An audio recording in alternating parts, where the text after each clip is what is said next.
В края на миналата седмица се проведе отчетно изборно събрание, на което беше сменено старото и избрано ново ръководство на Българския колоездачен съюз. Ето какво завари то в складовете на колодрума и какво споделиха пред камерата на TV+. От кого ще търсите отговорност? То ясно, че тръгвам от нулата. От кого, не знам. Утре идват счетоводство, ще има ревизия, вече ще излезат наяви, може би други неща, защото доколкото знам, има закупена материална част през миналата година за 90 хиляди лева. Аз не виждам нищо тук. Вие бяхте член и на предишното ръководство. Точно така. За съжаление, бяхме подали оставка с господин Колев в знак на несъгласие на едноличното управление на председател Веналин Хубенов.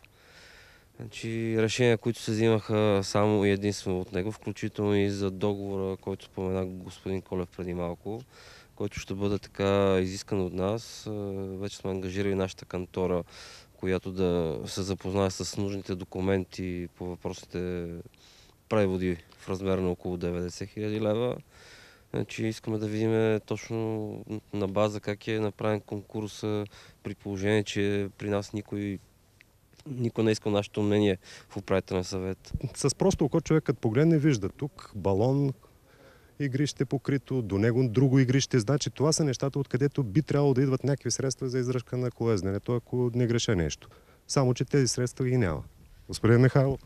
Да, смешно е, така е, че това би трябвало да носи приходи на колезденето, на колездачния съюз, но това е взето от друга фирма, дадено е за дългосрочен срок и той се го ползва. Разбира се, Национална спортна база го е дала по законен път, има си договор човека, плаща си найма и за сега така се остава.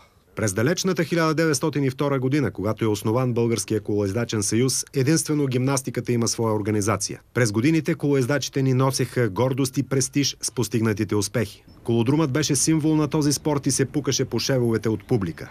Днес е едно тъжно място, което чака намесата на държава, спортно министерство и хора истински обичащи този спорт. Преди това обаче персонална отговорност от тези, които го доведоха до това състояние.